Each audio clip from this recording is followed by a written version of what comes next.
Welcome back, ladies and gentlemen, to Fallout 4. My name's Camel, and this video is going to be a walkthrough guide in which I will show you how to acquire the unique submachine gun, known as the Silver Submachine Gun. Just like a submachine gun, only silver. Now, to acquire this weapon, we will need to come to the town of Good Neighbor. You can go to the areas around Good Neighbor, but screw it, just come straight to Good Neighbor. It's a guaranteed way to get the quest. Now, on the Pip-Boy map, Good Neighbor can be found to the northeast of Diamond City. And once we are here, we want to tune into the radio station known as the Silver Shroud radio. Listen to it for 10 or so seconds, and it will begin the quest, the Silver Shroud. As we can see under quests here, we now have the quest, the Silver Shroud. The first thing we need to do is come to the Memory Den. And once in here, we need to speak to Kent and agree to retrieve the Silver Shroud costume from Hubris Comics. Now, as this is a fairly long quest and an incredibly fun quest, I'm not going to walk us through / spoil all of it, but I will give you just one tip. Once we get to Hubris Comics to pick up the Silver Shroud costume, we need to make sure to go behind the screen, and on a box will be the Silver Submachine Gun prop. I highly advise that you pick it up now. Then when you return to Kent with the Silver Shroud costume, he will ask you to become the Silver Shroud. And provided you picked up the Silver Submachine Gun prop as well, when you hand him the costume, which he hands back, you hand him the prop as well, and then he will hand you an actual working Silver Submachine Gun. Now, if you get the prop after finishing the quest, Cleo in Good Neighbor will sell the gun. So that's the two ways to get the Silver Submachine Gun. And as always, before looking at the weapons base stats, I have reduced all my character's special attribute stats to 1. I also have no bobblehead, perk, or magazine effects applied to my character. What this means is we will be seeing the absolute minimum base stats of the weapon. So now let's mod it out. First of all, I'm going to be going with the Powerful Receiver. This increases damage by 25%, reduces range by 1 times, and increases VATS cost by 25%. Next, we're going to be going with the Short Light Barrel. This adds 5 times minimum range, adds 9 times maximum range, reduces sight spread by 10%, reduces minimum spread by 25%, reduces recoil by 10%, reduces VATS cost by 15%, and reduces sight time by 3%. Next, we're going to be going with the Recoil Compensating Stock. This reduces sight sway by 7%, reduces sight spread by 40%, reduces recoil by 30%, increases VATS cost by 20%, increases sight time by 10%, and increases bash damage by 100%. But next, we're going to add on the Large Quick Eject Drum. This takes the magazine size to 100, reduces reload time by 20%, and increases sight time by 3%. Then we're going to be going with the Reflex Sight. This adds 1.5 times zoom, reduces sight spread by 15%, reduces VATS cost by 15%, and reduces sight time by 10%. Now, if you like, you can go with the muzzle brake or the suppressor, but purely in the spirit of keeping it as Silver Shroudy looking as possible, I'm just going to be going with the compensator. This reduces minimum range by 0.5 times, reduces max range by 1 times, reduces horizontal recoil by 100%, and reduces all over recoil by 15%. Now, while we take a look at it, take notice of its unique coloring. It's much darker than normal, and while it's spinning around here, we get a pretty damn good look at it. So once it has been modded out the way I just did, it has a base ballistic damage of 16, it uses the 45 rounds as ammunition, it has a fire rate of 127, its range is 95, its accuracy is 77, its weight is 17.5 pounds, and its value is 231 caps. And as we can see up the top there, Silver Submachine Gun, and unfortunately it has no legendary prefixes, which is unfortunate and makes it worse than pretty much any other submachine gun that you could find in the game, especially something like Spray and Pray. The video link for that can be found in the description if you are curious. Now, given that the Silver Submachine Gun is essentially a non-legendary submachine gun, in terms of use in game and damage and stuff like that, it's just exactly the same as a standard one. So I'm not going to be talking much about its use in game. It's more of a collectible item, and one of the incredibly rare weapons that actually has a unique skin. Although it uses the same model shapes, it is uniquely colored, which proves that Bethesda can do it. The question is, why the hell did they not do it for every single unique weapon in the game? Something that keeps me up at night, praying to my shrine of Todd Howard. In the Fallout universe, there is a comic book series, a TV series, and a radio series, all of which include the Silver Shroud as a fictional, mysterious vigilante who prowls the streets of Boston, terrorizing criminals across the city. He is always depicted wearing a long black trench coat with a silver scarf, a black fedora, and wielding a Silver Submachine Gun as his preferred weapon, the very one you see here now. He also appears regularly as a member of the Unstoppables, along with other Hubris Comics heroes such as Grognak the Barbarian. So that's essentially the backstory of the weapon, but now onto its unique skinning or coloring. The Silver Submachine Gun is a shinier than normal submachine gun and also has darker colored wood for the pistol grip and stock. As we learnt earlier, other than that, it is no different from the the normal, standard submachine gun. Again, sadly, it has no special stats, properties, or access to any different weapon modifications, unlike, say, the Deliverer. However, interestingly and quite heartwarmingly, weapon modifications applied to this weapon get the same color schemes as the original parts, i.e. if you add any mods, they're still going to be shiny and the wood's still going to be dark. Again, warming my heart, letting us all know that it is possible for Bethesda to actually change the color of weapons, including all of their then added modifications. Again, raising the questions as to why did you not do this for every unique weapon, but only for two, I do believe, the Deliverer and the Silver Submachine Gun. Although I love the hundreds of blinky lights and dials that the design team have created, I do believe that in terms of creative design, unique weapons should come pretty much at the top of the list. Dials and blinky lights should come last. But the Silver Submachine Gun is one of the rare ones that got through. Once again, unfortunately, apart from its unique color scheme, there's nothing special about it. Except for one fact, which none of you will find interesting. The Silver Submachine Gun cannot be renamed at a workbench, because the Silver Submachine Gun does not have a unique item ID. It is simply a leveled list the game uses to reward the player with the Silver Submachine Gun during the quest The Silver Shroud. This particular idiosyncrasy is shared by only two other weapons, Ashmaker and the Survivor's Special. So apart from its name and its skin, it is pretty boring. But hell, if you want to do a Silver Shroud build, I think this is the weapon for it. So there we have it, the Silver Submachine Gun, and the sub is right. It certainly is sub of a machine gun. It could have been better, i.e. a unique legendary prefix. Well, we know which gun came second, and I do hear they're going to be releasing a better version of this gun. It's going to be called the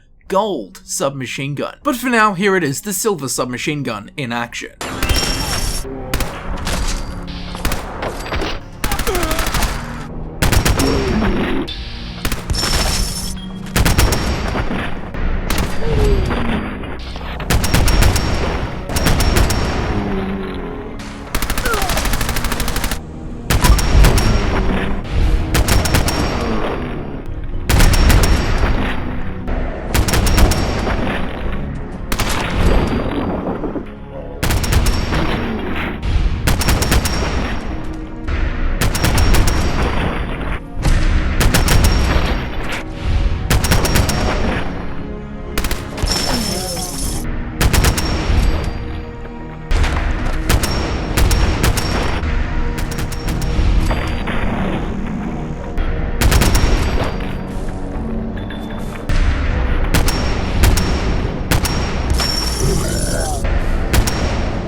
And there you have it, ladies and gentlemen, I've been Camel, and this has been my walkthrough guide for the Silver Submachine Gun. I do hope that it helped you out in some way, and gave you some insight into, yes, they can actually make some unique looking weapons. If this video did help you out, I think you will be very interested on clicking on the playlist button on screen. This of course will take you directly to my Fallout 4 Guides playlist, where you can select the videos you wish to watch freely. Or you can check in the description, where it will be frequently updated with links to new Fallout 4 guides that I upload. If you would like to see the Gold Submachine Gun, please feel free to follow me on Twitter. Nothing even relevant to that comment will be on there, but just follow me anyway. The link can be found in the description, or you can search Camelworks on Twitter. And with all that said, I would like to thank you very much for watching, and I will see you very shortly in the next video. I'll see you there in a second.